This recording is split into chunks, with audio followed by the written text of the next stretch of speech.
जय श्री श्याम। अभी अभी हम यहाँ रुके थे आज सुबह चाय पीने के लिए।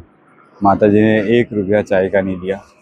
ये है आपका, साथ में 2 बोतल और दे दी। ये पॉइंट है यहाँ पे। इसके पास एक धर्म कांटा है। ये पॉइंट है अपना भाबरोदा से थोड़ा सा बाहर निकलते हुए, जब हाईवे पे मिलते हैं तो वहीं पे इनकी दुकान है। और 2 पानी की बोतल, चाय, मट्ठी, जो भी हमने खाया पिया कुछ नहीं लिया। और पानी की बोतलें ज़बरदस्ती दी गई कि लेके जाओ, रास्ते में ज़रूरत पड़ेगी। तो हम यही मानते हैं कि ये बाबा के प्रेमी ही हैं। ये हमारे लिए बाबा के प्रेमी से ज़्यादा बाबा हैं।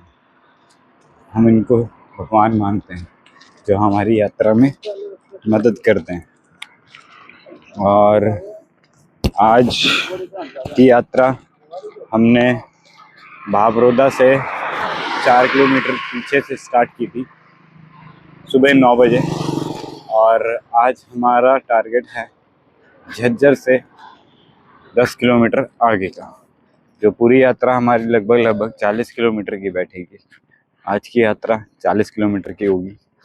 और कल का किस्सा ऐसा रहा कि एक जगह हमने कल पहले एक दर्शन किए, फिर दूसरे दर्शन किए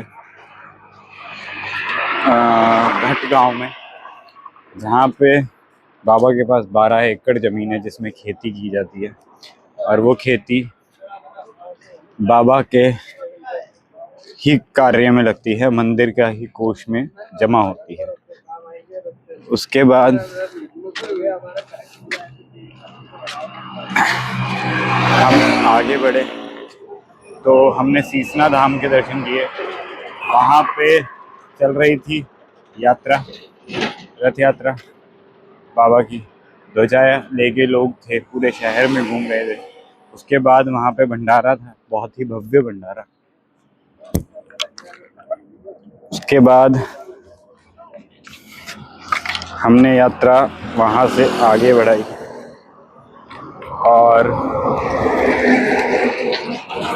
हम पहुँचे गांव होके हाईवे पे, झज्जर हाईवे। उसके बाद हम बहुत परेशान हो चुके थे गांव के अंदर वाले रास्ते में। जब गांव के अंदर रास्ते में हम थे तो हमारे को बहुत चीज़ें मिली। एक जगह तो हम इतना डर गए कि वहाँ पे हमें मिले थे 10-12 सियार, जिन्हें गीदड़ भी कहते हैं शायद, या। और गीदड़ जब टॉर्च पड़ी तो उनकी आंखें दिखी हमें अंधेरे में। और आंखें दिखने के बाद हमें ऐसा लगा कि आज तो हम गए। लेकिन बाबा था साथ, तो इसलिए हम डरे भी नहीं। हम उस रास्ते पे कंटिन्यू रहे, चलते रहे। उसी रास्ते पे मोहित भाई के दर्द शुरू हो गया अचानक से, बहुत ज़्यादा नसें खिंच गई। तो मेडिकल की तो उम्मीद ही नहीं थी। गूगल पे सर्च किया तो आसपास कहीं दूर तक मेडिकल नहीं था। जो नियरेस्ट मेडिकल था वो लगभग 30 किलोमीटर दूर था। और ना लाइट थी ना ही कोई इंसान था उस रोड पे। कुत्ते भी पीछा पर कर रहे थे और टकड़ भग्गे भी दिख रहे थे हमें। उससे बाद हमें एक, उस गांव को जैसे हमने क्रॉस करके हाईवे पे चढ़ने लगे तो एक चाय की दुकान थी। वहाँ पे हमने पूछा भैया दवाई है, तो उन्होंने मना कर दिया। इतने में एक श्याम प्रेमी वहाँ बैठे हुए थे। वो गाड़ी में से अपनी दवाइयाँ लेके आए, जिसमें हमारे लिए दर्द की दवाइयाँ थी।